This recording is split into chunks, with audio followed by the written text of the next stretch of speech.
Hello friends, welcome back to my channel. कैसे हैं आप सब? आशा करती हूँ कि आप सब अच्छे होंगे। और जैसा कि आपको पता है फ्रेंड्स, आंसर की आ चुकी है यूपी पीसीएस प्री 2024 की। और आप में से काफ़ी लोगों के कमेंट मुझे आ रहे हैं लगातार, और आप में से काफ़ी लोग गुस्सा भी करने लगते हैं। तो ऐसे मतलब इरिटेट मत हुआ करिए। और जब मेरे पास टाइम नहीं होता तभी ऐसा होता है कि मेरी वीडियोस लेट हों। अदरवाइज़ मैं कोशिश करती हूँ कि आप लोग जो पूछ रहे हैं मैं वो वीडियो आप तक पहुँचा दूँ। ठीक है? तो आप लोग इस चीज़ को लेकर के काफ़ी कमेंट कर रहे थे कि आप बता नहीं रही हैं, ये है, वो है। तो ऐसा मत किया करिए, इतनी जल्दी गुस्सा मत हो जाया करिए। जिस दिन आंसर की आई है, उस दिन मैं बाहर थी, मैंने आंसर मिलाए हैं आकर के रात में। और फिर रात में ही मैसेज आ गया मतलब तहसील से कि सुबह 8 से मतलब 6 ड्यूटी है। तो फिर वहाँ पर मतलब हमें जाना पड़ा। तो इस वजह से नहीं वीडियो मैं बना पाई, और आज भी मुझे जाना है, मैं निकलने ही वाली हूँ। लेकिन फिर भी मैंने सोचा कि आप में से काफ़ी लोग इस चीज़ को लेकर के कमेंट कर रहे हैं कि बताइए कितना है, बताइए कितना है स्कोर।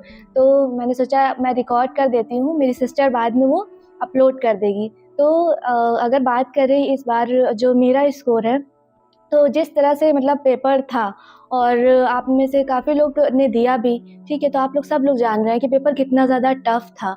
और इतना लेंदी था कि हम ज़्यादा मतलब जो क्वेश्चन थे उस पर हम ज़्यादा ध्यान नहीं दे पाए, या ज़्यादा टाइम हम नहीं दे पाए हर क्वेश्चन को। और कुछ चीज़ें तो ऐसी भी हुई एग्ज़ाम के दौरान कि जैसे मैंने सोचा कि इस क्वेश्चन को मतलब हो तो जाएगा, पढ़ा हुआ था, लेकिन थोड़ा-सा टाइम टेकिंग था, टाइम देना था उस क्वेश्चन को, तो मैंने सोचा बाद में आके करूँगी। तो इस टाइप के क्वेश्चन कुछ रह गए, और हड़बड़ाहट में ऐसा हुआ कि कुछ जो आ रहे थे क्वेश्चन उनके गलत टिक हो गए आंसर, और वो गलत फ़िल हो गए। तो ये सारी चीज़ें हुई। जैसे कि मैं बताती हूँ कि मेरा पॉलिटी अच्छा है, और हाँ, मुझे लगता भी है कि पॉलिटी मेरा ठीक-ठाक सब्जेक्ट है और उससे मेरा स्कोर अच्छा होता है। लेकिन इस बार क्या हुआ कि मेरे पॉलिटी के भी क्वेश्चन गलत हो गए। ठीक, तो ये सारी चीज़ें रहीं एग्ज़ाम के दौरान। और फिर ये भी एक फैक्टर रहा कि यूपी का कुछ नहीं पूछा था। यूपी स्पेशल नहीं आया, यूपी से करंट नहीं आया, और बजट, इकोनॉमिक सर्वे जो ये सारी चीज़ें पढ़ी, इसमें से कुछ नहीं आया। ठीक है? तो पेपर पूरी तरह से मतलब ऐसा लग रहा था कि इस बार अलग ही दुनिया से आ गया है। तो ये सारी चीज़ें थी। तो अगर बात करें स्कोर की, तो मेरा जो सीसैट में है वो 41 बन रहा है, तो सीसैट तो क्वालीफाई है। और जीएस की बात करें तो 87 बन रहा है। अब पता नहीं क्या होने वाला है, क्योंकि देखिए इसमें होता क्या है कि जो आंसर की आई है, अगर आपने देखा होगा तो आप इस चीज़ को देख पाए होंगे कि जो आंसर हैं वो कई क्वेश्चन के गलत हैं आंसर की में भी। तो अब पता नहीं कितने क्वेश्चन डिलीट होंगे, कितने के आंसर चेंज होंगे, जो हर बार होता है। तो इस बार भी वो होगा। तो अब कौन अंदर है, कौन बाहर है, ये बॉर्डर पर जो लोग होते हैं उनको बड़ा मतलब इस चीज़ को लेकर के डर बना रहता है। ठीक है? तो इस बार ऐसी सिचुएशन है कि 87 है, और नहीं मतलब समझ में नहीं आ रहा क्या होने वाला है, कितनी कट ऑफ जाने वाली है, क्योंकि यहाँ पर कुछ भी कहा नहीं जा सकता है। कितना नंबर डिलीट होगा, कितना बढ़ेगा, कम होगा, और मतलब काफ़ी चेंजेस देखने को मिलते हैं जब फाइनल रिज़ल्ट आता है।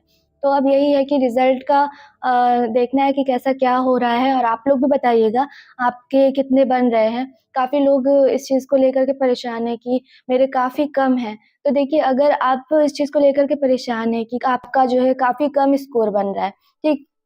जैसे हम लोग एक अंदाज़ा लगा सकते हैं कि इतनी जा सकती है। वैसे मैं कभी कट ऑफ बताती नहीं हूँ, ना ही मुझे पता ही नहीं होता है सच बताऊँ तो, क्योंकि ये सारी चीज़ें मेरे मतलब समझ से बाहर हैं कि इतना कट ऑफ बन सकता है, उतना कट ऑफ बन सकता है। लेकिन हाँ, लास्ट ईयर का जैसा रहता है, जितने पिछले सालों में जिस तरह से कट ऑफ गई है, उसको लेकर के कुछ बोला जा सकता है। तो पिछली बार तो काफ़ी हाई कट ऑफ गई थी, लेकिन इस बार पेपर ऐसा था तो कट ऑफ कम जाने के चांसेस हैं।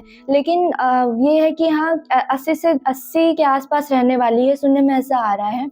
तो अगर इससे काफ़ी नंबर कम हैं आपके, तो आप उस तरह से अपना देखिए, समझिए, ज़्यादा परेशान होने की ज़रूरत नहीं है, ठीक है? क्योंकि ये पेपर बहुत ज़्यादा टफ़ था, और ज़ाहिर-सी बात है कि नंबर कम बन रहे होंगे, काफ़ी लोगों के कम बन रहे हैं, और काफ़ी कमेंट आ रहे हैं जो परेशान हैं लोग। तो आप इस तरह से परेशान मत होइए, सामने आरओ का एग्ज़ाम लगा है, और फिर इस बार पीसीएस जो 2025 का होने वाला है, वो भी जल्दी ही होगा, ठीक है? अप्रैल या मई में होगा, हो सकता है हो।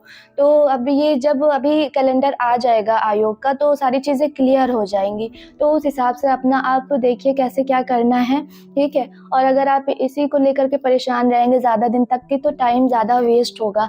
तो ऐसा मत करिए और अपना अपने हिसाब से सोचिए समझिए। देखिए यहाँ पर इस एग्ज़ाम में क्या है ना कि हम खुद से इसको हमने चूज़ किया है कि हमें ये करना है और हमें ये भी पता है कि इसमें बहुत ज़्यादा अनसर्टेनिटी रहती है कि कभी कट ऑफ क्या आ गई, हम अंदर हैं, हम बाहर हैं, क्या हो रहा है, ये सब कुछ हमें मतलब पता रहता है। हम चाहते तो यही हैं कि हम क्वालिफ़ाई करें, हम पास हों, लेकिन हमारे चाहने से नहीं होता है, पेपर पर भी डिपेंड करता है और आयोग किस तरह से मतलब चीज़ें कर रहा है, उस पर भी डिपेंड करता है ना? तो सारी चीज़ें अपने हाथ में नहीं होती हैं इसमें, तो बस ये होता है कि हमें लगे रहना है। तो मैं आपसे भी यही कहूँगी कि आप अपना लगे रहिए और देखिए आप खुद सोचिए, यहाँ पर हमें खुद अपने डिसीज़न हमारे मैटर करते हैं कि हम क्या डिसीज़न ले रहे हैं। हमें परेशान रहना है इसको लेकर के या फिर हमें आगे अपनी तैयारी दूसरे एग्ज़ाम के लिए करनी है या हमें स्किप करना है या हमें छोड़ना है, जो भी चीज़ें करनी है वो हमारा अपना डिसीज़न होना चाहिए, ठीक है? तो आपको जैसा लगता है आप जो अपने लिए बैठिए, सोचिए, फिर आप डिसीज़न लीजिए, ठीक है? तो फ्रेंड्स जैसा कि मैंने आपको बताया कि स्कोर की बात करें तो 87 क्वेश्चन मेरे जीएस में बन रहे हैं और 41 क्वेश्चन मेरे सीसैट के सही हैं। आप लोग भी अपना बताइएगा कैसा रहा, क्या रहा, ठीक है? और चलिए अब मैं चलती हूँ क्योंकि टाइम बहुत कम है, मुझे भी निकलना है। बातें तो बहुत सारी करनी थी आप लोगों से लेकिन टाइम की वजह से मैं फिर किसी दिन वीडियो बनाऊँगी। तो मैं आपसे फिर बात करती हूँ और हाँ, वो जो लास्ट वीडियो था इससे पहले वाला, वो मेरी सिस्टर ने रिकॉर्ड किया था। वो जस्ट एग्ज़ाम के 1 दिन बाद वाला वीडियो था और मैं ऐसे ही अपना कुछ बना रही थी तो उसने रिकॉर्ड कर लिया था और ऐसा मैं ज़्यादा इन्वॉल्व नहीं रहती हूँ। आप लोग इस चीज़ को अगर मेरे वीडियोज़ देखते हैं तो जान रहे होंगे, तो इतना ज़्यादा गुस्सा मत किया करिए कि आपके पास ये वीडियो बनाने का टाइम है और ये वीडियो बनाने का टाइम नहीं है, तो इस तरह से मत किया करिए। सच में मेरे पास टाइम नहीं था, तो आज मैंने ये वीडियो कितनी जल्दी में बनाया मैं नहीं बता सकती हूँ आपको। मिलती हूँ नेक्स्ट वीडियो में, तब तक के ऑल द बेस्ट सभी को और बाय बाय।